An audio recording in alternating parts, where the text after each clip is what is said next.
Now, as a business, how do you relate with your customers? First of all, how do you know your customer? Okay, so somebody has bought some item from you or has bought a service. So they bought an item, you've given a receipt, ameenda, amerudi. Unakaa familia. Nimewahi kukuzia hii kitu tena. Is that how you know your customers? Or if a customer comes and says, nilinunua hii kikombe hapa na iko supposed kuwa thermal lakini haiweki temperature. Hiyo unakoshua ni hapo ununua kweli? Uko na receipt? Unajua sasa siku ni receipt ni kama una receipt my friend. Sorry. Go. All those things. How do you engage with your customers? Or you call a certain company and you're complaining because a certain service, utility, is off. Sub-utility. And they tell you that utility, our engineers are on site. And then they give you a reference number. How do they generate that reference number? Ule mwingine ulikuwa umpatia namba ngapi? 75576. So huyu tumpatie 75577. How do you guys who know those things are here? They're here to explain this to us. Limo Sadalla is the CEO of a company called Blue Consulting Kenya. He's here accompanied by Charlene Chege, the sales manager at that company. Good morning, Limo. Good morning, Charlene. Good morning. Good morning. Welcome to the hot seats of the Situation Room. Karibuni sana. Asante. I see the color scheme of Blue Consulting is actually blue. The beauty, it is not just blue, it is shades of blue. Shades of blue. Shade number one. Shade number one. Here we go. This is fun. This is fun. Please. That's light blue. The other one, dark blue. This one, royal blue. Wow. What's navy? It can be navy if you like, but it's still royal. Yeah. His Royal Majesty's Navy. Karibuni sana City. Welcome them with the day's proverb. This week the proverbs are from the Republic of Zimbabwe. Okay. Yes. Whose capital is Charlene?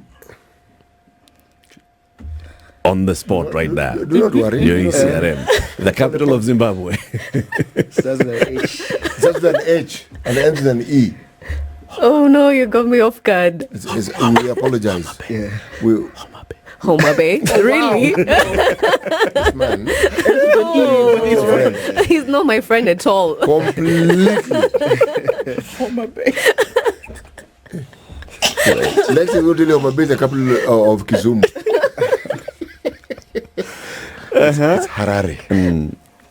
Harare. Of course Charlene knew that. It's just that we caught her off guard. Me. Like, Yeah, you did. like, We know you, we actually know you know. Yeah, but when you're jumped on in that manner, everything just sort of like floats and flies away. Yeah. But Limo knows the president. No, you know Yes, the president. The nickname or the full name? Both. Mr. Start with a nickname. So the nickname.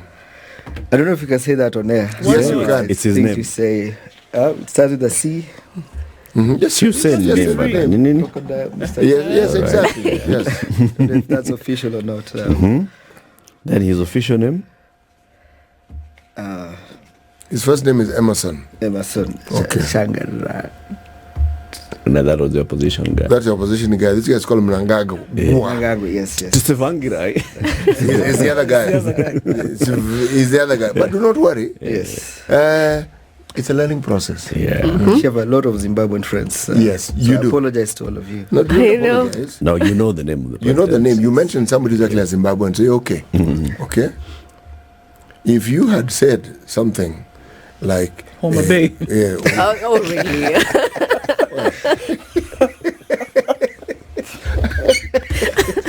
City, let's just go to the proverb. All right, let's just go to the proverb. Do not be like the mosquito that bites the owner of the house.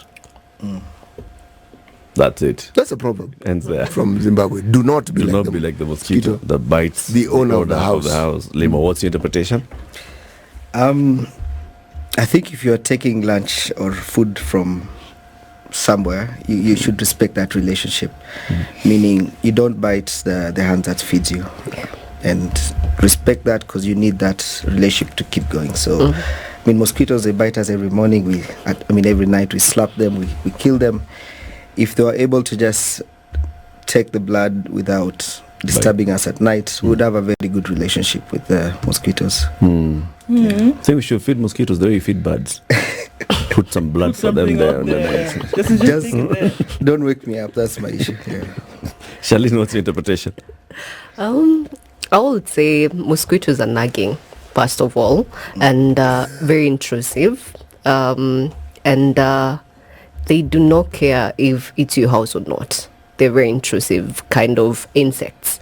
So if they only had the respect to, like Limo said, just have a mutual understanding, will live cohesively and cohabitately in a very good manner. Yeah. Nice one. So what does Blue Consulting do, Limo? So Blue Consulting is a Salesforce. Salesforce is a leading CRM provider globally for over 20 years. CRM? So CRM is customer relationship management.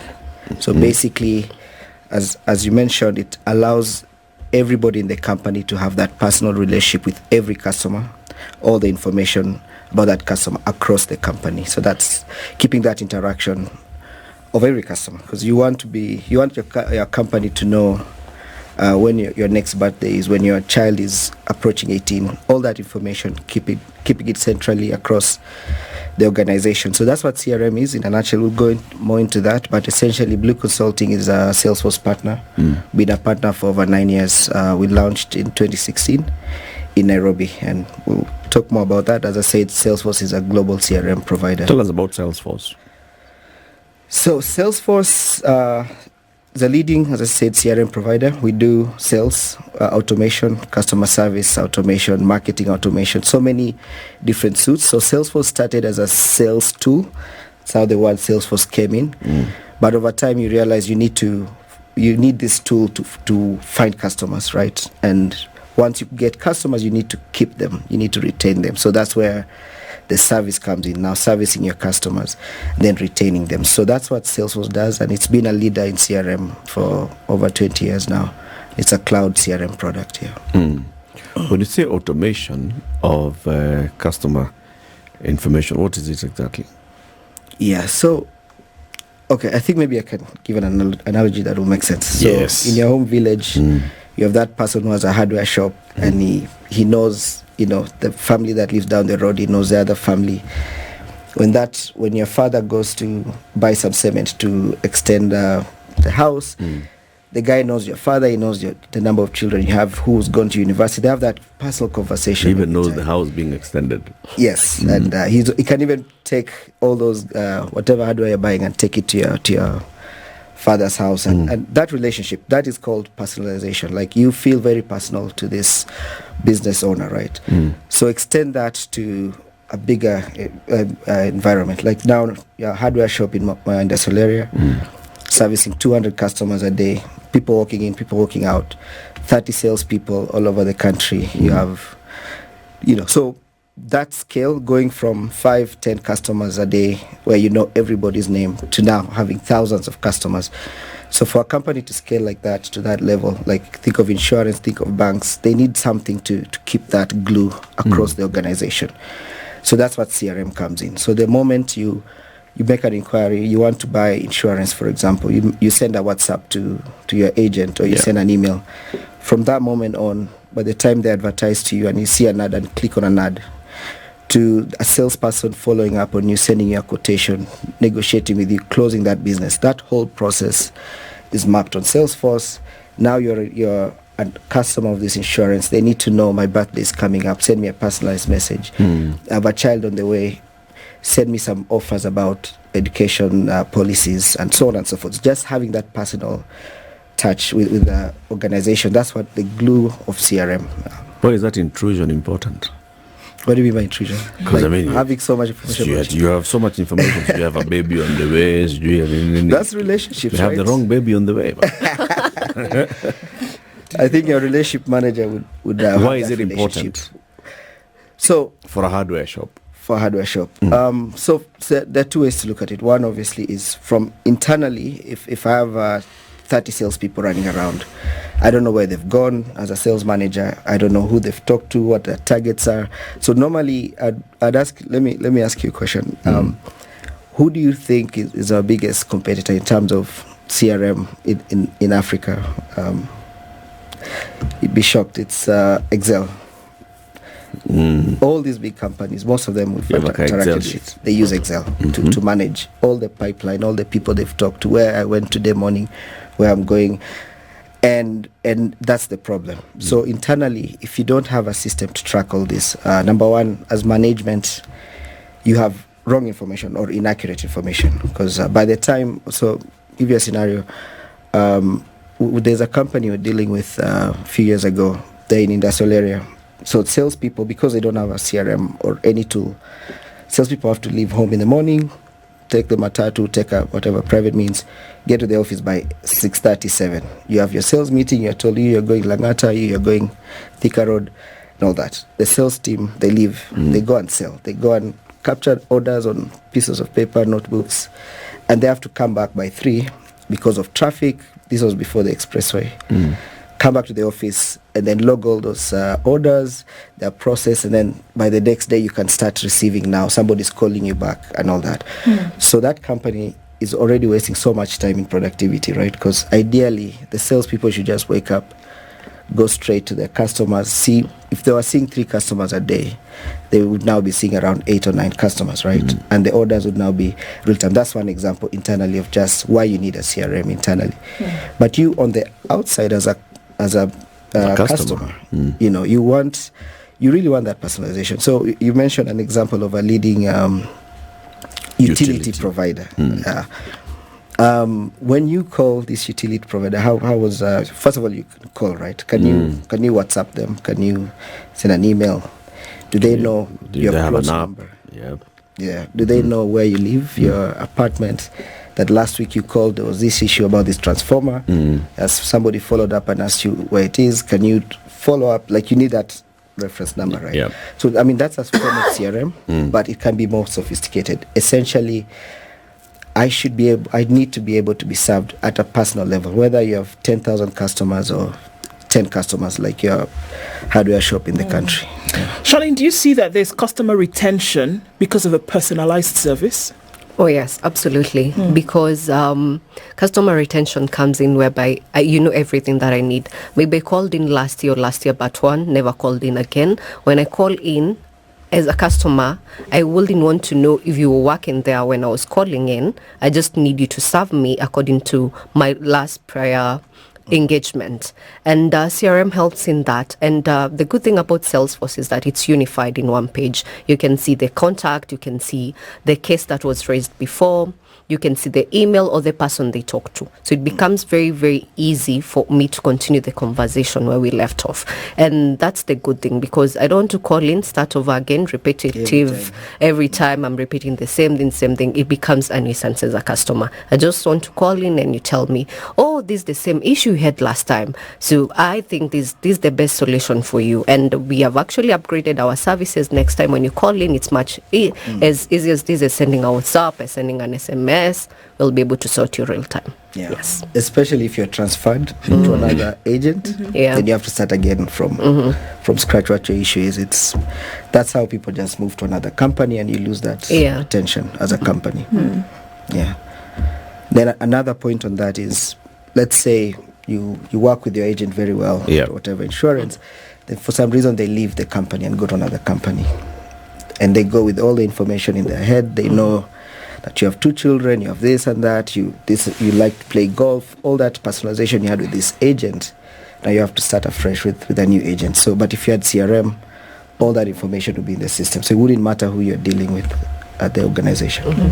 How do you train the people who work within your organization, especially with regards to security matters regarding data? Good. So Salesforce, first of all, is a cloud application, meaning it's used the same Salesforce used by Bank of America with all their security systems, or the US government and other governments across the world, is the same Salesforce you're getting in Kenya, because it's cloud, it's the same for everybody. So in terms of security, you're getting the best security in terms of that. So for us as Blue Consulting, Salesforce is a very unique product. We launched it in the market a few years ago. We had to train people internally. We had to preach to companies why they need CRM. So even us, when we hire a new employee, they have to take almost 3 to 6 months just to learn. What do you train them in Salesforce. exactly? So as a Salesforce partner, when you buy Salesforce from us, we have to come and customize to fit your business needs. Your business needs and ours are completely different. So we have developers, we have consultants who come in and understand your business. They spend 3-4 days talking to every department. Then we have to set up all those rules and workflows and security that you need in your own Salesforce. So we need to train our developers, our business analysts. They need to be certified on how to roll out the CRM. Yeah. So, but if an organization buys Salesforce today as well, once we roll out the solution, we also train the salespeople how to best practices in sales and how to use the system the same way. Same thing with customer service, same with the marketing, same with operations, HR. So it's holistic. How then do you gauge the success of this entire process that you're talking about? Yes. So essentially, when we start the process of migrating you from Excel or any other product you're using before to Salesforce, we do benchmark. So we ask you certain questions, like, for example, how long does a quote takes from the time an inquiry comes in to the time you close a business? How many days is that? How many quotes do you generate in a day, and how many actually are successful? So we gauge your metrics and we have that benchmark, and then after we roll out, in 6 months we come back and do the same benchmarking and see how you've gone. So on average, and this is surveys done over 5,000 companies globally, you should see your revenue go up at least 30% if you went from no systems to adopting a CRM. That's just your revenue. And then there's customer retention would go up. Customer satisfaction will also go up. So there are a lot of metrics that just having customers feel important to you as an organization really helps. So can you actually draw a line between once you started off, if you're looking at it commercially and saying that you started off by prospecting, and if you're putting this through the system, the different channels for communication, whether you made a phone call, whether you went for a visit, whether you sent an email, can you see that there's an increase in closing of business? Yes.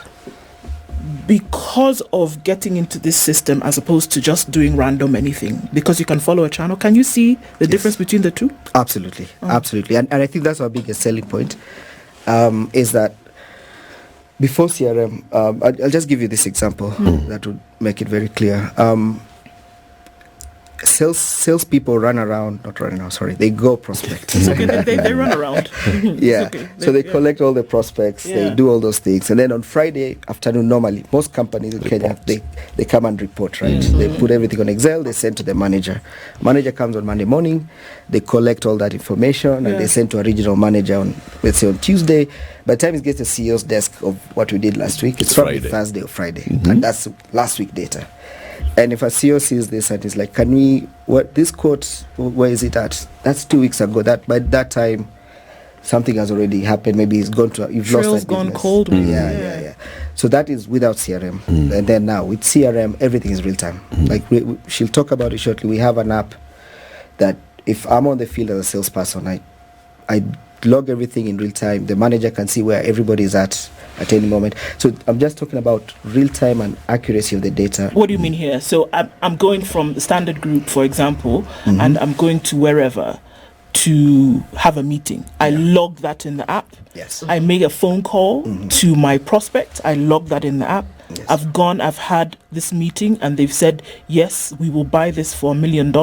I log that in the app. Yep. So everybody at every one point is aware that there's a sale going on, or if trail's gone cold.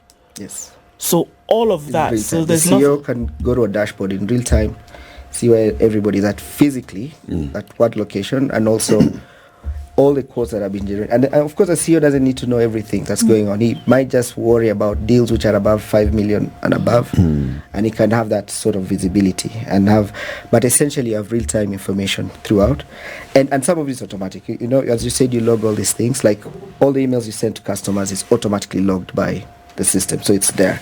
It knows you sent all these emails. It's tagged to that customer for reference as well. Right. Phone calls are logged automatically. So at the end of the day, having real-time visibility, you should be able to benchmark and know that at this point, 50% of my quotes that were sent out, 30% of them have been accepted, 20 need review, another 5 need approval for discounts, whatever it is. That information is real time. Okay. Yeah. Let's take a break. You'll tell us more about this. So what is Salesforce? Is it an app? Is it a software? Do I download it from the cloud onto my machine? How do I make sure that every staff member has it on their devices?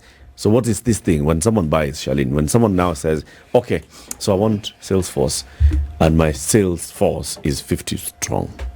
Okay, so Salesforce is both on the web and on the app. So the web is visualized by everybody in the company. So the app comes in when maybe you on your way, you're on vacation, you want to check something. That's when the app comes in handy. But once you have a laptop, once you have a device, you're ready to go. It doesn't require you to have anything else other than a laptop. So I download Salesforce on my app, or I go to the website and I click download. Okay? So I have to tell everybody, download this thing on your machine. So Download that one. Or how do I mean, so I have 50 people Yeah. who are across the country, right, in my sales offices, and I want to buy it for my company. Yeah. Okay? So how do I do it? It's just a link right now on the web. It's All just right. a link you search and we set it up for you. So different companies have different visuals because as Salesforce, we serve sales, we serve marketing, we serve service. If your company is much into sales, you'll see it has there's a little bit of a difference with what we set up for you. If it's mostly about service, it will be different. If it's about marketing, it's different. But it's just a link for now. Okay. But if it's on the phone, it's an app. You download the app, Salesforce app. It's on Play Store. It's on Apple. You download it already. When it's configured for you, you'll just view everything that you need. Yes. So I set up like a master account. And then each individual worker has to have their own account. No. You don't have to do anything because that's what we do for you. I see. As your partners, we do all the work for you. So once you're ready to start your digital journey for your company, we will come in. We will understand your process. We will set up the system for you. We will train your users. We'll roll out to all your users. So there's really no hassle on your end as a customer. And that's why we come in. Okay. So when Macau leaves my organization, can Macau still access this thing? No. Absolutely not. No. So what happens? So Salesforce is license-based, meaning if you bought 50 licenses for your 50 people, you're not buying a license for Eric and Chege. You're buying 50 seats. So the moment Eric is no longer there, just you tell us who else is coming in and we give them that seat. So the moment we lock out that account, they can't. It's the same way. So the same way you access Facebook or Gmail is the same way you'd access Salesforce. Yeah. Okay. How do you protect your customer information? Because a lot of that is in the system, is it not? It is. Phone numbers, email, business practice, etc., etc. So what kind of protections are in place for clients? Yeah. So Salesforce, as I said, it's a global, it's cloud first of all. So it means the security that we have to give to an international organization like the biggest banks in the world use Salesforce. Even in Africa, the Standard Group is one of our biggest customers. They use Salesforce. The same security they have is what you'll have. So essentially, customer data is very important, and we know that. For example, the date of birth, things like that. They're very sensitive information that not everybody in the organization should see. Right? Maybe just your RM and nobody else should access. So we do have a lot of ways to do that. One is ensure that the person seeing that data is allowed to see that and nobody else would see that. So we help you with that. Even sensitive information like date of birth and the others, we encrypt that so that nobody can see unless maybe you're a manager or something. So, but in terms of security, and then logging into the app, you need two-factor authentication. You need that SMS, type it in. And the moment a device is lost, we can remotely just close your account and nobody can log in. But security is very important, especially with GDPR in Europe and also in Kenya with our Kenya Data Privacy Act. It's very, very important for us and for our customers. Yeah. I'm a little analog in my thinking and in my practice. So I always consider anything that is internet-based. What happens when the internet does the thing and isn't interneting? Like 2 weeks ago when we didn't have internet as a country. Yeah. I don't know if you want to add to that. But so we have our solution called True Blue, which we'll talk about shortly. You're able to download all the information to your phone. and switch off your data and go about your business. You can go create orders, create an invoice, do whatever you need to do. Then when you come back to civilization and there's connectivity, the data will sync up automatically to the cloud. But you can work offline on your mobile app. I see. Yeah. So you can actually keep going online, offline, Yeah. and then it comes, and once you connect, it refreshes. Yeah. Same like WhatsApp. Into the You system. can send messages on WhatsApp while you're offline, and then it Okay. will sync up when you're online. Okay. Yeah. You spoke about integration, that, this person, I sent them an email, or they called me back, or, our call center, they sent an SMS, they went to our website, and there was this chatbot where they were chatting with a certain customer relations manager. All those things, how do they integrate into this one? How do you know that this person called on a certain day and they sent a message on a certain day and they followed up with an email? And how do you get all that information in one place? Charlene? Right. We offer Service Cloud. Service Cloud is much more of customer service, whereby this tool offers both CTI, customer telephony.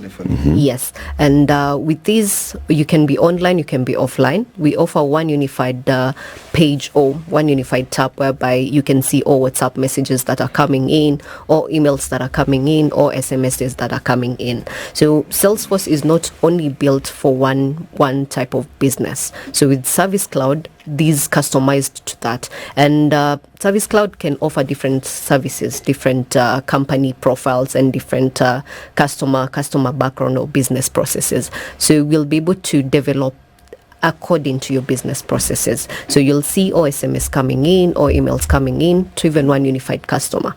Maybe this customer was frustrated, they called in, send you an SMS, sent you an email, and they might have different data in all these messaging protocols. And once you're talking to these clients, you can open their email, you can open their calls, you can open their SMS. So they're telling you, I sent you an SMS, yes, you can read it out to him.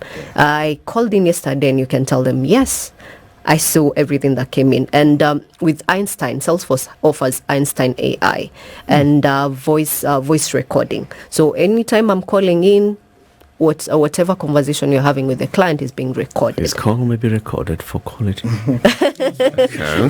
Yeah.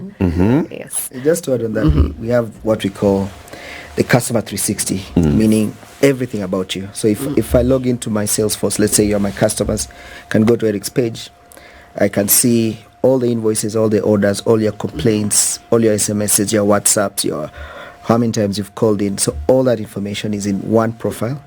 The beauty, let me just give you a small antidote on that.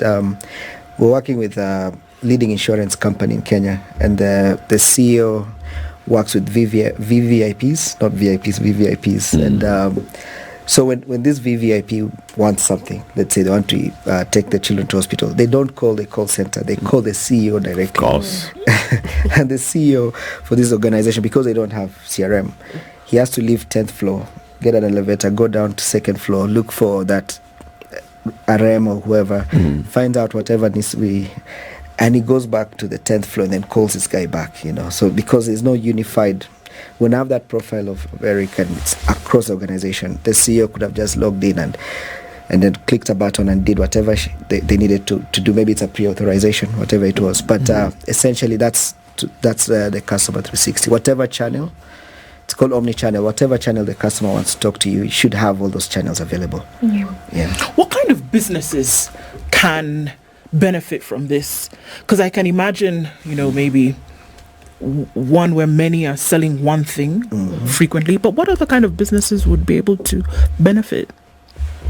So I think the fine line is where you start losing or forgetting your customer names. If you don't know them by name, if you have 10 customers, you know everything about them. If you have 15 customers, that's fine. But the moment you start having hundreds of customers, regardless of what you're selling, you'll need to have that database for those customers. So a good example would obviously be insurance, banks. They have thousands of customers. Government, the e-citizen is a form of CRM as well. Manufacturing, FMCGs. We work so well with NGOs because they are all over the country collecting data every day for farmers. They need to have that profile. So essentially when when you cannot remember all the names of your customers, I think you need a CRM.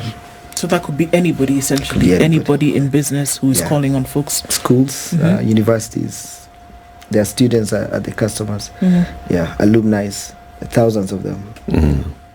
So, Limo, should an organization tell its customer that it's collecting their data?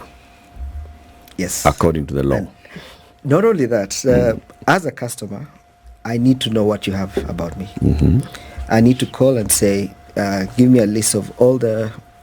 I need to know if you have my birthday, you have my children's birthdays, all that. And if I tell you I have the right to delete that, I want you to delete that information, you should be able to delete.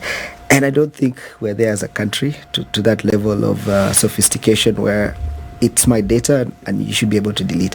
I mean, we all know our SMSs, what we get. But why aren't we there? I mean, because if knowledge. It's scary. All that information is out there, and we have the ability, we have the gadgets, and somehow we don't. So basically, should a company that is running Salesforce tell me that I am collecting your data? Yes. And I shall use it for this and that. Yes. In fact, with Salesforce, you cannot send any email, the system will refuse. If there's no unsubscribe link or update my preferences, it will just refuse. You cannot spam people. And I mean, we all know this, the SMSs you get every morning. You bought some pizza somewhere. Yeah. Just get repeated emails. They remind you about new pizza. No. But I think we're getting there. I think another we 5 also years. sell warus. We'll get there. So you should also now be able to call this organization and tell them, forget about me. Yes. I bought this from you once. It's not that I'm unhappy or I'm happy with your service, but I don't want you walking around with my information. Yes. You're clogging my system. Yeah. You have too much data about me. And so what should that process look like? Can I, as a customer, have a say on to what information you collect or not? Yes. Because maybe I'm just dealing with, I want just the basic information. Yes, you're my insurer and you know my family have insured. I'm the principal plus the dependents and all these other things. But I do not want you sending my dependents messages that you happy birthday. Yeah, exactly. Yeah. Yeah. There was one time I bought some product and then I started getting those emails and I replied to that email saying, please, can you, I don't need more emails. Can you? And they were like, no, we cannot do that. What you do, go to your email and block this email. Unsubscribe. And no, block. Like, really? Like there's no link to unsubscribe. There's nothing. It's just you go and block, but we'll keep sending you that information. So it'll keep coming. So they'll retain your information, just that they will not spam you with email about your information. Yeah, and that's wrong. I think as a country and largely sub-Saharan Africa, we have, I think, about 5 years behind where South Africa is in terms of digital maturity. They're quite ahead because, as I said, when we started in 2016, nobody knew what CRM was. We've been talking about it for a while, for 5 years, just going to meetings and you're telling the CEOs why you need this. And then when COVID happened, it was very unfortunate for everybody. Yeah. Being told from tomorrow, just take your laptop and we'll tell you what to do. So that's what a lot of companies did. But immediately what a lot of companies realized was all these employees have 60 employees, they're working from home. I don't know what they're doing in the morning. I don't know what emails. Like there was no way to know, right? They only had emails. You can only call them Nico meeting for clients. Yeah, and so you that cannot tell. It exposed companies. What is an office? If people think an office is this physical building at those desks. So the office is the people, and the moment a lot of companies, the only way I know productivity if people are working is be here by 7:30. If you're here at 7:31, you're late, right? And checking in on you, send me a report of what you did. So that physical brick and mortar approach before COVID is what 95% of companies, I would say, apart from multinationals and a few others, that's how they approached productivity of employees, right? So, but when COVID happened, managers had no way of knowing what's happening. And then now we started getting calls. We started getting requests. Actually, I need a CRM. I need to know what's going on. I need reports. I need dashboards. I need insights on everything that's happening in my company. So for us, that was a blessing in disguise. So just to bring that back, like South Africa had done this 10 years ago, and developed countries had done this 15 years ago. So right now we're getting to that phase where companies are realizing they need data about their customers, they need visibility, they need reports. So we're starting to see a lot of requests here, RFPs here, people just saying, actually, I need this. Is this system compatible with other systems that people have within the organization? Yes. So Like Excel. No, I was thinking of Google. yes. No. I mean, is it? And So, Word. Yes. Yeah, we work extremely well with Outlook 365, Google, Gmail, and then now more on the financial side, because you need what we call a ERP, Let me or ask a financial specifically. system. Yeah. Yes, and SAP. SAP. We work. So, if you think about a company going on a digital journey, the first thing you do is buy SAP or the likes of Oracle and the rest, the ERPs, right? So that is fundamental for any organization. But then you get to a point where now you need a system across all departments, from back office, front office, and all that. So that's where CRM comes in. So we sit on top of the ERP. So the salespeople run around, they get the orders, they close business. But the moment that business is closed, it's pushed to the SAP now, for example. And the finance guys do what they need to do on SAP, but that information needs, as a salesperson, I should be able to open my mobile app when I'm visiting you in your office, see your statements, your invoices, your orders, your whatever. All the information in SAP should be on my phone on the CRM. So it does work very well. I want to ask a question about cost. But before that, so the system, can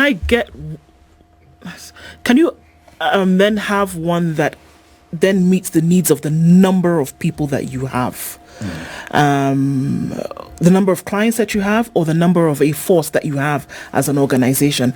Can it be tailor-made to Can it be fit? flexible? Yeah, can it be flexible, tailor-made to fit? Because I don't have 1,000 strong employees. Maybe I have 20 or 25. Yeah. Okay. So you can go. It's per user per month. You pay, if you have 5 users, you pay for 5 users. If you have 1,000 people, you pay for 1,000 people. So it's very modular, and also, again, you don't want to do the whole implementation from the get-go. You want to maybe start small, and then you build on that implementation. Yes. And also, depending on, let's say your organization has one manager, one CEO, and somebody else, 3 people, admin, and you have 50 guys in the field. You do not want all of them to be in the CRM. We push them to be on the mobile phone, because it's much easier on the mobile phone, because you can have all your data there. You can have all your pricing, your products, your orders. I can see where you're going. I can route your map, and also a manager can plan your week ahead. So let me say persona A is very good at selling products in such and such location. Yes, like Giturai, they're very vast in that. So I plan your route for that week, and you can move using that route. And I can see if you logged in, you went to this customer, what you did at this customer's place, what order you made. And the good thing is that all SKUs or products, once integrated to the ERP, if there are discounts we're pushing for, if there are new pricings, we help you with that. You're on your phone, you see these new prices, the new discounts we're pushing. When you go to your favorite customer, you tell them, I know you buy this frequently, so let me give you these best discounts. Yes. So what does it cost per user per month? I'll say it depends. It depends with the number of employees that you have. Okay, I have 10 employees. How much is it? Those ones that you told us. The ones you told us about. Manager, HR, HR, CEO.